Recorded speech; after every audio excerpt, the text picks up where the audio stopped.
Mara entered the Fern Hall through the connecting path, letting the door close behind her with a quiet click.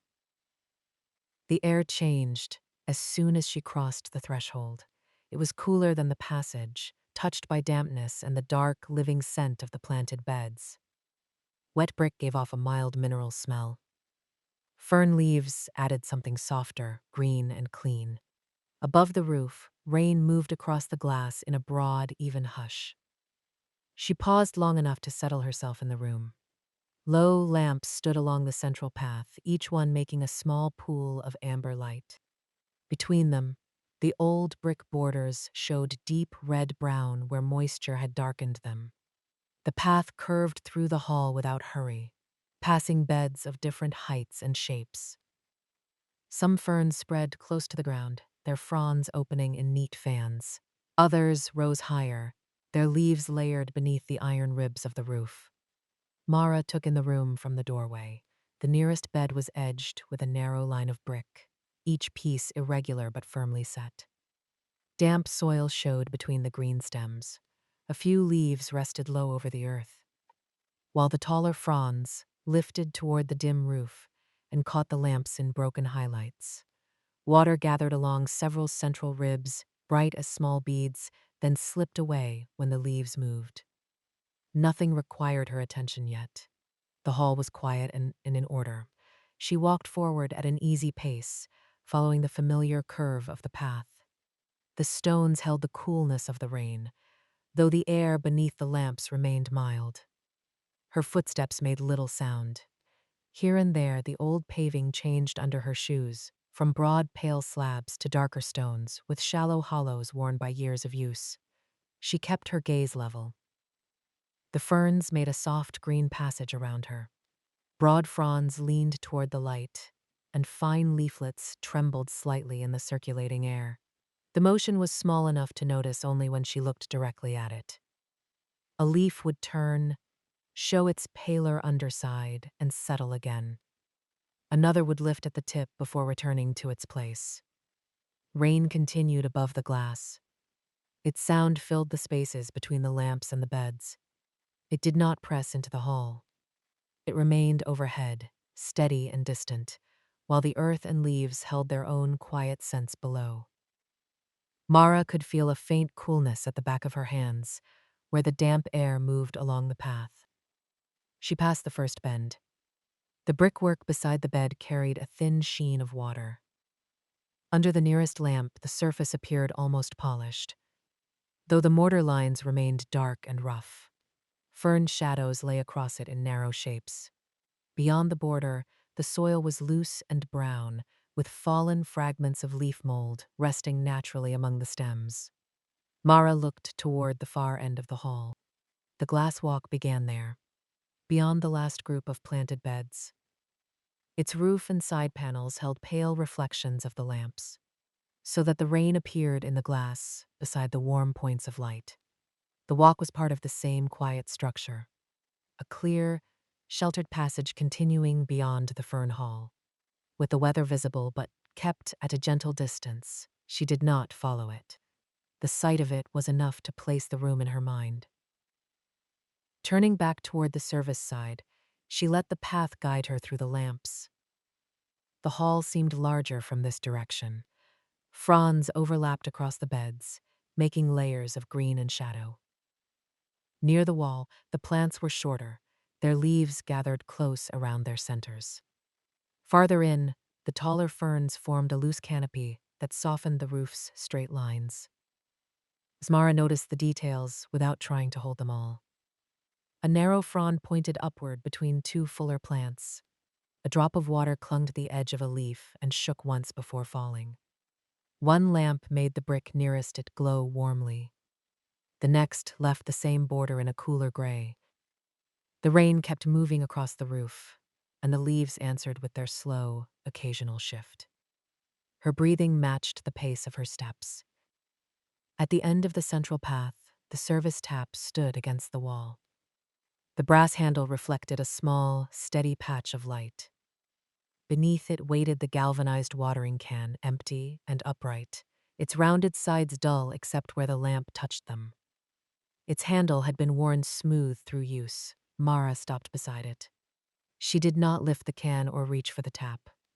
For this first moment, she only let the familiar arrangement come back into focus. The wall, the brass fitting, the empty can below it, and the Fern Hall extending quietly behind her.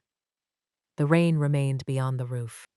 The lamps held their warm circles on the stone. Ferns stood in their beds with moisture gathered along their leaves, and the dark brick borders gave the room a grounded, earthen smell. Mara placed both feet evenly on the floor and rested her hands at her sides. She had arrived. The hall was before her, clear and calm. The empty watering can waited beneath the service tap, and no water had yet begun to fall. Mara stood at the service tap with the empty watering can beneath it. She lifted the can by its worn handle and set it upright on the tile. The brass tap was cool beneath her fingers. When she turned it, water entered the metal with a clear, bright sound that filled the small alcove and faded into the rain beyond. She let the can fill only once. The level rose steadily. Light from the nearby lamp trembled across the surface, and the sound changed as the water gathered weight. Mara watched until the can was a little more than half full, leaving room below the rim for an even carry. Then she turned the handle and waited for the last thin thread to stop. The can settled heavily at her side. She carried it into the Fern Hall, keeping one hand below the base as she passed through the narrowest part of the path. The floor was firm beneath her shoes. The lamps cast their low circles along the stone, and the beds held their layered green shapes beyond the brick borders.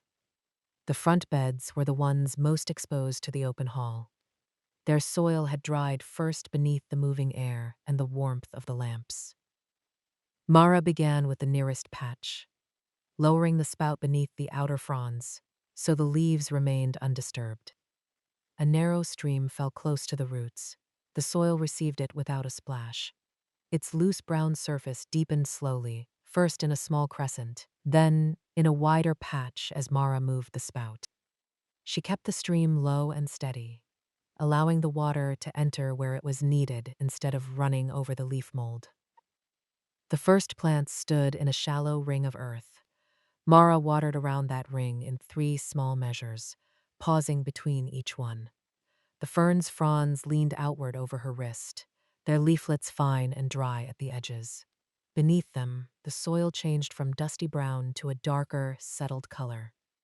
She moved to the next plant. This one had a thicker crown, and several new fronds folded close to the center. Mara gave the roots a small amount at the outside, then another nearer the stem. Water disappeared quickly. She waited a moment, watching the surface become quiet before shifting farther along the bed. The work had a simple rhythm: lower the spout, pour, pause, move.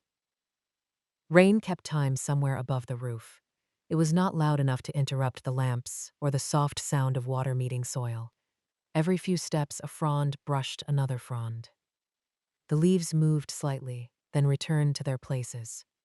The front edge of the bed needed less than the back. Daylight and air reached it more freely, but the soil there was not equally dry from one plant to the next. Mara read the difference by its color and texture. Where the earth was already cool and dark, she passed on. Where it looked pale and loose, she offered a little water and waited for it to settle. She did not hurry to make the bed look wet. Dampness traveled beneath the surface, and the roots would find it there. When she reached the brick corner, the can was lighter, but still comfortably weighted. She rested it briefly against her leg and shifted her grip. A bead of water clung to the end of the spout. It fell onto the soil and left a small, dark mark. The second exposed bed spread along the curve of the hall. Its ferns were lower and more widely spaced, with open patches between the crowns. The lamps reached these spaces more plainly, and the upper leaflets cast narrow shadows across the ground. Mara started at the drier side. She poured beside the first crown, then drew the spout in a slow line toward the next. The water made a muted patter through the leaf mold. It gathered for only a moment before sinking. leaving the surface darker and gently uneven. One plant had soil that remained light around its outer roots. She gave it a second short pour, then moved on. Another sat in earth that had retained enough moisture from the previous day. Mara left that patch untouched. At the center of the bed, a few small ferns grew close together. Their fronds overlapped in a loose fan, hiding most of the ground. Mara lowered the spout carefully between the stems. She used less water there, directing it into the visible spaces and letting it run beneath the leaves. The fronds did not need to be wetted. They already held the soft freshness of the hall.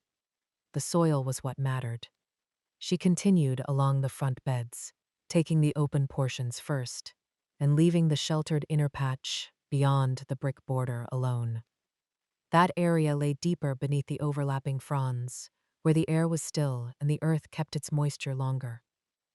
Mara could see its darker surface between the stems.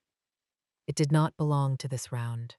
At the last exposed section, the path widened before the glass walk. The ferns there rose in a low row, their leaves angled toward the lamps. Several outer patches were clearly pale. Mara watered them one by one, never allowing the stream to run against the brick. The can grew lighter in her hand. She paused between plants, listening only to the ordinary sounds around her. Water entering soil, rain resting on the roof, the faint movement of leaves. The work remained close and manageable. Nothing called her away from it. At the final front bed, she poured a modest amount around the driest crown. The earth darkened in a soft ring and held its shape. Mara waited until the water had gone below the surface, then lifted the can upright. There was still enough remaining for the sheltered patch, but that would be another part of the route. For now, she kept the can as it was. She carried it to the threshold of the glass walk. The passage beyond reflected the lamps in long pale bars, and rain traced the panes overhead. Mara stopped at the edge where the Fern Hall opened into the narrow glass passage. She set the half-full watering can down beside the threshold. The exposed beds rested behind her, their soil darker and settled beneath the green fronds. The inner patch remained unchanged beneath its shelter. Mara left the can untouched and stood quietly at the beginning of the glass walk, with the rain continuing above the panes and the low lamps holding their steady light. The half-full watering can remained untouched at the glass walk threshold. Mara stepped beneath the first pane. Behind her, the Fern Hall held its steady lamplight over the brick borders and dark beds. Fern fronds rose in quiet layers, their leaves gently glossy where the light reached them. Ahead, the glass walk extended a short distance through the rain. She moved slowly along the tiles. Her footsteps were soft and brief, fading beneath the weather. Above her, the rain rested on the narrow pane in separate taps. Each drop seemed to arrive in its own small place, clear and delicate, with a little quiet between one sound and the next. Lamp reflections lay in pale fragments across the floor, divided by the dark seams between the panes. Beyond the glass, the night was wet, gray, and black. Water traveled down the sloping surface in thin, shining lines, gathering at the frames before slipping away. Mara continued a few paces. The Fern Hall remained visible behind her at the edge of the walk, warm and green beneath the lamps. The brick borders kept their straight lines. The leaves gathered the light without calling for attention. Their shadows rested on the soil and along the low edges of the beds. Under the next broader pane, the rain changed. The separate taps joined into a fuller wash. The sound became lower and more continuous, spreading across the glass instead of arriving one drop at a time. The change was gentle. It seemed first like the quiet had widened, then settled into a smooth, even texture around her. Mara stopped. Above her, narrow streams crossed the pane and ran toward the frame. Several joined near the middle, traveled together briefly, and divided again farther along. The lamps appeared overhead as long wavering marks. Rain touched the wider surface in many places, and the glass gathered those small impacts into one calm sound. She stood beneath it without trying to hear anything beyond the simple difference. The first pane had given each drop a distinct place. The broader pane brought the drops together. The rain outside remained the same. Only the surface above her had changed, and with it the way the weather reached the walk. The tiles felt firm beneath her shoes. The air near the glass was cool and mildly damp, while the Fern Hall behind her held a softer warmth. At the sheltered edge of the passage, a few fine leaves stirred in the moving air and then rested again. Nothing needed to be done with the sound. It was enough to notice it. Mara took 2 unhurried steps farther beneath the broad pane. The fuller wash continued above her, smooth and low. Reflections trembled along the tiles as water moved overhead. The frames made quiet lines through the glass, giving the rain separate sections, while allowing its gentle continuity to remain. She let the sound accompany her for that short distance. It did not grow stronger or demand her attention. It simply remained there, a wide, quiet wash above the enclosed path. Then she returned. The walk back took only a few paces. The broad pane continued to gather the rain into its low, even sound. Near the threshold, she passed beneath the first narrow pane again. The fuller wash loosened into individual taps. One drop sounded bright near the frame. Another arrived farther along. The small spaces between them returned. The difference came back as simply as it had first appeared. Mara did not stop this time. She followed the tiles to the threshold and faced the Fern Hall. The hall opened before her in its familiar arrangement of lamps, brick borders, dark soil, and layered fronds. The watering can remained at the edge of the glass walk. Nothing about it had changed. The short stretch of panes had offered one small variation in the rain, and that variation was now clear enough to rest in the background. Rain continued over the roof. Mara stayed just inside the Fern Hall. The lamps held their steady warmth. The nearest fronds rested above the soil, their fine leaflets overlapping in quiet shapes. A faint reflection from the glass walk lay across the tiles and faded toward the brick. The rain had become less like separate details and more like a single presence. Now and then, a distinct tap could be heard above the glass. Elsewhere, the sound gathered into a broader hush. The frames carried it along the passage. Water slipped in shining paths overhead and disappeared toward the edges. Mara breathed slowly. The air remained cool near the walk and gentle beneath the lamps. The brick felt solid under the room's quiet. Fern leaves held their positions, some lifted toward the light, others resting in the dimness beneath them. The overnight hall had settled into its ordinary balance again. Green fronds, dark beds, warm lamps, wet glass, and the soft movement of rain beyond the roof. The small difference between the panes no longer stood apart from the weather. It belonged to the whole quiet sound. Mara remained calm at the threshold. She did not need to follow the walk again. She did not need to add anything to the settled work. The rain moved across the glass in quiet lines and soft impacts, making a gentle roof of sound beyond her. The fern frond stayed still above the dark soil. The lamps continued to shine without change. The glass walk held the gray night, and the hall held Mara in its steady warmth. The half-full watering can remained untouched at the glass walk threshold. Mara stood at the glass walk threshold with the half-full watering can resting where she had left it. The Fern Hall held its steady warmth behind her. Lamps lay across the brick borders and the green edges of the beds. Beyond the threshold, rain moved softly over the glass walk. The air between the two places was calm, and nothing required haste. She picked up the can and carried it a short way along the familiar path. The front beds remained as they had been after the first round. Mara passed them without stopping. Their fronds rested beneath the lamps, and the watered earth held its quiet darkness. She kept the can close to her side and followed the clear ground toward the single sheltered patch. Under the overlapping fronds, the patch was already darker and still moist. The soil had a settled appearance between the stems. Mara did not search it or disturb the leaves.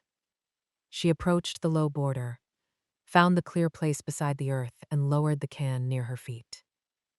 A frond curved across the opening. She moved through the space between the stems, placing her feet on the firm ground beside the patch. The leaves stayed in their familiar arrangement. She adjusted her hold and brought the spout over the dark soil. Then she tipped the can gently. A narrow stream entered the center of the patch and disappeared almost at once. Mara kept the spout low and shifted it only a little, guiding the water across the same sheltered shape. The stream passed between the stems without touching them. The earth received it quietly. She moved the spout toward the far edge, then back toward the nearer side. Water reached the dark ground in small, even portions. Nothing loosened or moved. No bright surface gathered among the fronds. The lamps cast soft green shadows over the soil. Their light stayed steady on the stems and the narrow opening. Rain continued beyond the threshold, a mild sound above the glass. The faint sound of water entering earth soon became part of the room's quiet. Mara paused with the can held at an easy angle. The last thin line had vanished. The soil remained dark and calm. She tipped the can again and let a modest stream reach the middle of the patch. It spread into the moist earth and narrowed as it went. She guided it toward the inner edge, keeping within the same small area. The can grew lighter in her hand. Mara allowed another portion to pass near the opposite side. The water disappeared between the stems. The fern bases remained undisturbed, and the fronds stayed dry above the ground. She kept her shoulders loose and her movements unhurried. There was no need to widen the work. The surrounding beds were already watered. This single sheltered patch was the only place before her, and the remaining water belonged here. At the bottom of the can, the water shifted with a soft movement. Mara raised the handle slightly, then lowered it again. A thinner stream reached the center of the soil. It faded into a few slow drops. One fell near the middle. Another touched the edge of the patch and disappeared. Then the can gave nothing more. She returned it upright and held it for a moment. Its weight had gone. The empty body rested easily against her fingers, light and quiet. Around her, the fronds held their familiar shapes, and the steady lamps continued to warm the green leaves. Mara stepped back from the sheltered patch. The earth beneath the fronds was darker and still moist. The stems rose from it in their usual places. She did not touch the leaves or alter the surrounding beds. The small task had ended where it began, within the single sheltered shape of ground. She carried the empty can back along the short path to the glass walk threshold. Her steps were quiet on the firm floor. The Fern Hall remained warm around her, with rain sounding softly beyond the panes. She did not pause at the front beds. They remained watered and settled, and the can no longer held anything to give. At the threshold, the mat lay flat beneath the lamps. Mara lowered the can beside the wall. Its base met the floor with a quiet, solid touch. She left it upright, close to the wall and at the glass walk threshold, with its handle turned toward the path. The drainage groove kept its established line along the threshold. Mara left it as it was. She did not move the mat, and she did not step into the groove. For a moment she stood beside the wall, with her hands resting loosely at her sides. Cooler air from the glass walk mingled with the warmer scent of damp earth and fern leaves. The lamps gave their even light across the brick, the path, and the quiet green edges. Rain passed over the glass in a steady background. It did not draw her attention away from the hall. The sheltered patch remained beneath its fronds, dark and moist. The front beds remained settled. The empty can stood where she had placed it. Mara let her breathing slow. The floor beneath her feet was firm. The threshold mat stayed flat. The drainage groove remained unchanged. Nothing needed to be moved or corrected. The lamps held their gentle brightness, and the leaves rested in the warm air. She remained at the glass walk threshold, calm and still, while the rain continued outside. The single sheltered patch was watered. The can was empty beside the wall. The mat remained flat, and the drainage groove remained unchanged. The empty watering can stood beside the wall at the glass walk threshold. Mara bent and took its handle. It lifted without effort, light enough that her arm remained relaxed at her side. She turned from the glass walk and began the short return to the Fern Hall. The rain stayed behind her, softened by the glass and distance. She did not listen for its changes. It was only a quiet texture around the edge of the hall, steady enough to leave alone. Her steps moved evenly along the connecting path. The can kept close to her leg, its empty body giving a faint movement with each pace. Mara held the handle loosely and let the path carry her forward. The cooler air of the glass walk gradually gave way to the mild warmth of the Fern Hall. The change was gentle. Dampness thinned from the air, and the green stillness of the hall gathered around her again. She breathed in through her nose and released the breath slowly. Her shoulders lowered as she walked. The can remained easy in her hand, and she made no adjustment until the service tap came into view. Mara slowed near it. She brought the can forward and held the body steady while guiding the handle beneath the tap.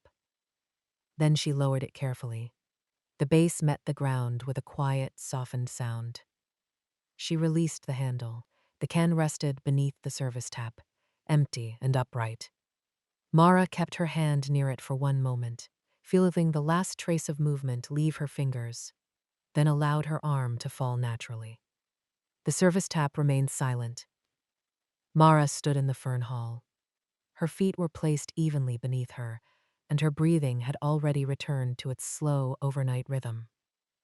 She felt the warmth of the hall across her hands and face. The rain remained beyond the glass walk, present but distant. She did not turn back. There was no reason to follow the path again. The can had been returned, and the small movement of carrying it was complete. Mara let the next breath arrive without guiding it. When it left, the muscles around her mouth softened. She moved a little farther into the Fern Hall and chose a quiet place on the floor. Her knees bent, and she lowered herself with care. The motion was smooth and unhurried. Once seated, she rested her hands loosely in her lap. For a while she remained upright, letting her body find its own balance. The floor supported her weight. Her back eased away from the effort of standing, and her legs grew still in front of her. The Fern Hall held its familiar shape around her. Fern fronds rested in the mild air. The steady lamps gave the green leaves a calm, even brightness. Mara looked only as much as was natural. Without searching or checking, her attention settled on simple sensations. The warmth against her skin, the floor beneath her, the quiet weight of her hands, and the soft movement of her breathing. She drew one breath, then another. The first breath felt cool near her nose and warm as it left. The second was slower. Her fingers rested open, no longer shaped around a handle. Her wrists were loose, and her shoulders had settled into a comfortable position. Beyond the threshold, the glass walk remained quiet except for the rain. Mara allowed it to stay where it was. She did not separate the sound into panes or trace it along the passage. It belonged to the night in the same simple way the Fern Hall belonged to the night. The air moved gently through the hall. A few fronds shifted and became still again. Mara felt the movement pass over her cheek and hands. Then the warmth returned to its former quietness. She adjusted her seated position once, bringing her feet into an easier place. After that, she stayed still. The change was small and finished as soon as it was made. Her breathing became less noticeable. It no longer needed attention. The body knew how to continue, rising and falling with no instruction from her. The can remained beneath the service tap. Mara knew its place without looking toward it. The knowledge was quiet and complete. Nothing about it called her to stand. She let her head rest in a natural position. Her jaw loosened. The space between her shoulders widened as tension left it. The Fern Hall felt steady beneath the lamps, and the rain continued softly beyond the glass walk. Time passed without needing to be measured. Mara remained calm in the green warmth. She was awake, settled, and capable with no unfinished movement waiting in her hands. The air stayed mild. The fronds stayed peaceful. The night remained ordinary around her. She breathed out once more and felt herself grow heavier against the floor. Her hands lay quietly in her lap, her legs rested. The service tap and watering can remained where she had left them, and the glass walk held the rain at a gentle distance. Mara remained seated in the Fern Hall, while the empty watering can rested beneath the service tap. Mara was seated in the Fern Hall, her hands resting loosely in her lap. Her feet were steady on the floor, and her back remained easy and upright without effort. Beneath the service tap, the empty watering can stayed where it had been left. Nothing called for her attention. The lamps gave the hall a quiet amber glow. Light lay along the brick borders and softened over the dark soil. The ferns rose in calm layers, their fronds spreading above the beds. Some leaves held the light, others rested in green shadow. Mara looked toward them gently, without needing to study their shapes. The warmth of the hall surrounded her. A mild scent of damp earth rested beneath the clean scent of the ferns. Near the glass walk, cooler air entered the warmth and faded into it. The leaves moved only slightly, lifted by a passing current and then released. Mara breathed in slowly. The breath filled her chest without hurry. As she breathed out, her shoulders lowered. Her fingers remained quiet beneath one another. The floor beneath her feet felt solid and familiar. She did not need to change her posture. She had already found a comfortable stillness. Rain continued beyond the glass walk. It reached the hall as a soft, distant hush. Mara heard it without turning toward it. The rain belonged to the darkness outside, while the brick, soil, ferns, and lamps belonged to the warm hall. They rested together easily, with nothing for her to settle or decide. A few upper fronds moved in a slow, shared motion. Their shadows passed over the brick and then became still. One narrow leaflet trembled at its tip before resting again. Mara watched the movement fade. It was small, ordinary, and complete. The lamps stayed even above the beds. Their light gathered along the stems and made quiet edges around the leaves. Between the brick borders, the soil looked dark and settled. The spaces beneath the fronds held deeper shadow. Warmth changed gradually into dimness, green into brown, movement into rest. Mara let her gaze settle on the nearest bed. A long frond curved gently over the brick, its fine leaflets opening along both sides. She recognized the familiar shape without naming it. There was no need to remember anything about it. It was simply present in the amber light. Her breathing found an unhurried rhythm. She felt the rise and fall of her chest, the softness in her throat, and the gradual loosening of her face. Her jaw rested more freely. The space around her eyes became smooth. Her arms grew pleasantly heavy in her lap, while her feet remained grounded beneath her. Beyond the threshold, the glass walk stayed dim. Rain continued as a broad, muted presence behind the glass. It did not ask to be followed. It remained at the edge of Mara's awareness, steady enough to soften the night, and distant enough to leave the hall undisturbed. The ferns made a faint brushing sound as the air passed through them. Then the air eased. The fronds returned to their places, and the shadows along the brick stopped moving. The hall resumed its quiet balance. Mara's eyes grew heavier. The edges of the nearest leaflets became less distinct. Amber light spread gently into green, and green softened toward shadow. She could sense the familiar arrangement around her without looking directly at it. The beds were quiet. The lamps were warm. The service tap and the empty watering can remained near the wall. She did not need to look over. Knowing that the can was beneath the tap was enough. It had no claim on her now. Nothing in the hall required her to rise, reach, or attend. She could remain seated and breathe gently, while the rain continued beyond the glass walk. Her head grew a little heavier. Mara allowed it to settle naturally. Keeping her neck loose, her hands stayed folded. Her feet stayed flat and still. With each breath, warmth seemed to move farther through her body, from her face to her shoulders, along her arms and into her hands. The dark soil held its quiet moisture beneath the stems. The fronds rested above it in layered green shapes. Mara noticed this only as part of the hall's settled condition, then let the impression pass. There was no need to inspect, measure, or confirm anything. Rain remained in the background. The sound gave the darkness beyond the glass walk a gentle shape. The ferns made occasional small movements, never enough to disturb the stillness. The lamps continued to shine across the beds. Mara felt no invitation to listen more closely or look more carefully. Her breathing slowed again. There was space between one breath and the next, and the space felt open. She rested within it. Her body stayed supported by the floor and by her easy posture.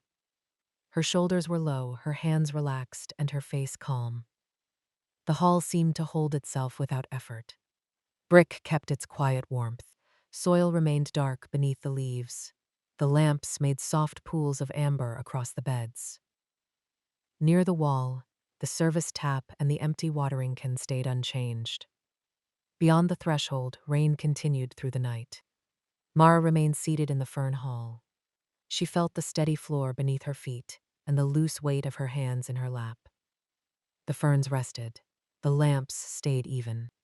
The soil was settled, and the hall was quiet. Nothing new needed to be noticed. The rain could continue without drawing her attention. The leaves could move when the air moved and become still again. Mara remained calm and capable in the familiar warmth, safely settled in the Fern Hall as the rain continued. All questions and work were already resolved.